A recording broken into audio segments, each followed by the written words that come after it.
अच्छा, कभी सोचा है कि कुछ लोगों की सोच इतनी साफ, इतनी शक्तिशाली कैसे होती है? ये कोई सुपर पावर नहीं है। असल में ये एक स्किल है। एक ऐसी स्किल जिसे रोज की छोटी-छोटी आदतों से बनाया जा सकता है। तो आज हम उन्हीं आदतों की बात करेंगे जो एक साधारण सोच को असाधारण बना देती हैं। जरा इस सवाल पर गौर कीजिए। क्या हो अगर किसी की सबसे बड़ी ताकत उसकी सोच बन जाए? सुनने में बड़ा लगता है ना, पर इफेक्टिव थिंकर्स मतलब जो असरदार विचारक होते हैं, वो अपनी जिंदगी कुछ इसी तरह से जीते हैं। हर दिन उनका दिमाग थोड़ा और तेज, थोड़ा और साफ होता जाता है। सवाल ये है कि ये होता कैसे है? चलिए इसी को समझते हैं। तो सबसे पहली और शायद सबसे जरूरी आदत। अच्छा, ज्यादातर लोगों की सुबह कैसे शुरू होती है? अलार्म बजता है, हाथ में फोन आता है और शुरू हो जाती है मैसेज और नोटिफिकेशंस की दुनिया, राइट?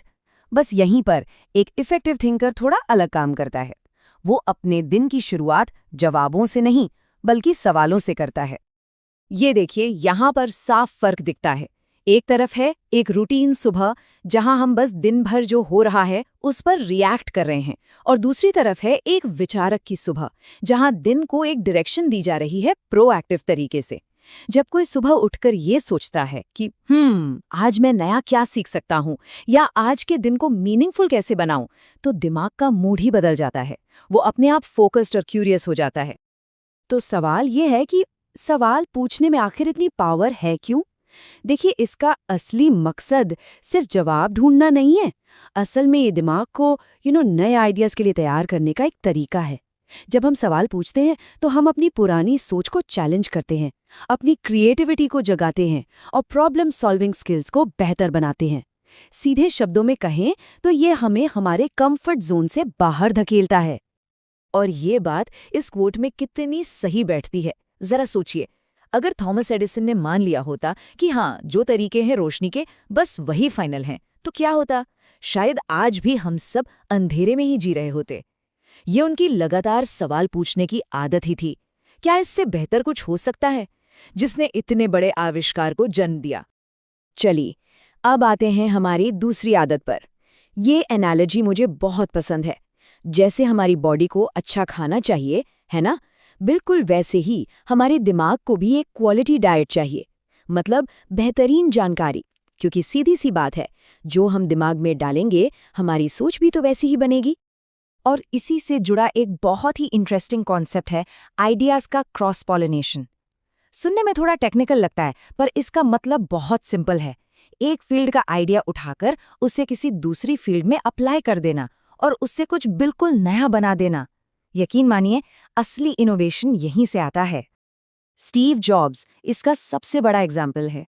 उन्हें सिर्फ टेक्नोलॉजी में इंटरेस्ट नहीं था, उन्हें कैलीग्राफी मतलब सुंदर लिखावट की कला, उसमें भी बहुत दिलचस्पी थी। और इसी एक इंटरेस्ट की वजह से एप्पल के कंप्यूटर्स में इतने खूबसूरत फॉन्ट्स आए। सोचिए, अगर वो सिर्फ कोडिंग और सर्किट्स में ही उलझे रहते, तो क्या एप्पल का डिज़ाइन इतना रेवोल्यूशनरी होता? शायद नहीं। और ये बात भी बहुत ज़रूरी है कि हम कंज्यूम क्या कर रहे हैं, क्वालिटी ओवर क्वांटिटी। एक इफेक्टिव थिंकर इसी पर फोकस करता है। देखिए, सोशल मीडिया पर रील्स देखने से शायद कुछ देर का एंटरटेनमेंट मिल जाए, पर उसका इम्पैक्ट बहुत कम होता है। वहीं दूसरी तरफ एक अच्छी गहरी किताब या कोई मीनिंगफुल पॉडकास्ट, उसका असर दिमाग पर बहुत लंबे समय तक रहता है।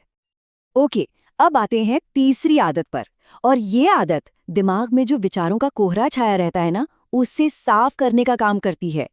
हम सब सोचते हैं कि लिखना सिर्फ दूसरों को कुछ बताने के लिए होता है, पर असल में ये खुद की सोच को समझने और उसे स्ट्रक्चर देने का सबसे पावरफुल टूल है। हम सबके साथ होता है ना? दिमाग में हजारों आइडियाज एक साथ चल रहे होते हैं, सब कुछ उलझा हुआ, धुंधला सा। लिखना क्या करता है? वो इस पूरी उलझन को लेता है और उसे एक ऑर्गेनाइज्ड सोच में बदल देता है। जैसे ही हम किसी आइडिया को कागज पर उतारते हैं, सडनली सब कुछ क्रिस्टल क्लियर होने लगता है। और इसी काम के लिए एक बहुत ही कमाल का टूल है माइंड मैपिंग। ये बेसिकली सोचने का एक विजुअल तरीका है। आप बीच में एक मेन आइडिया लिखते हैं और फिर उससे जुड़ी सारी बातें, सारे सब आइडियाज उसकी शाखाओं की तरह बनाते जाते हैं। इससे कॉम्प्लेक्स चीज़ों को समझना और नए आइडियाज जेनरेट करना बहुत आसान हो जाता है। जैसे फॉर एग्जाम्पल, आपका मेन आइडिया है कैरियर ग्रोथ, तो आप इसकी मेन ब्रांचेस बना सकते हैं, जैसे स्किल्स, नेटवर्किंग, अपॉर्चुनिटीज। फिर हर ब्रांच से और छोटी छोटी ब्रांचेस निकलेंगी कि स्किल्स में क्या क्या सीखना है, नेटवर्किंग कहाँ करनी है। और देखते ही देखते जो एक बड़ा डरावना सा गोल था, वो छोटे छोटे मैनेजेबल स्टेप्स में टूट जाता है। क्लैरिटी आ जाती है। हमारी चौथी आदत थोड़ी गहरी है। ये सिर्फ सोचने के बारे में नहीं है, ये अपनी सोच के बारे में सोचने के बारे में है। मेटा थिंकिंग, इसे कहते हैं डिलिबरेट रिफ्लेक्शन। देखिए, ग्रोथ सिर्फ काम करते रहने से नहीं आती। असली ग्रोथ तब आती है जब हम रुक कर अपने कामों और अनुभवों को एनालाइज करते हैं। बेंजामिन फ्रैंकलिन, वो हर रात सोने से पहले खुद से ये 3 सवाल पूछते थे। आज मैंने क्या अच्छा किया? आज मुझसे क्या गलत हुआ? और कल मैं इसे बेहतर कैसे कर सकता हूँ?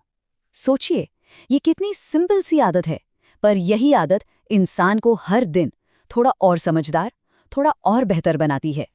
बिना रिफ्लेक्शन के जिंदगी में ग्रोथ बस बाय चांस होती है, किस्मत से। यहाँ आप देख सकते हैं कि एक इंसान बार बार वही गलतियां करता रहता है, जबकि जो इंसान रिफ्लेक्ट करता है वो अपनी गलतियों से सीखता है, उसका जजमेंट बेहतर होता है, वो अडेप्टेबल बनता है और उसकी ग्रोथ वो तेज हो जाती है। वो बस होती नहीं है, उसे डिज़ाइन किया जाता है। और अब हम आते हैं हमारी आखिरी और सच कहूं तो सबसे ज़रूरी आदत पर। ये वो नींव है जिस पर बाकी सारी आदतें टिकी हुई हैं, और वो है मेंटल फिटनेस, यानी हमारे दिमाग की सेहत।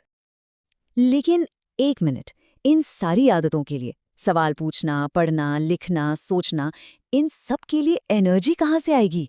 बहुत ज़रूरी सवाल है ये, क्योंकि ये सारी एनर्जी हमारे शरीर से, हमारी लाइफस्टाइल से आती है।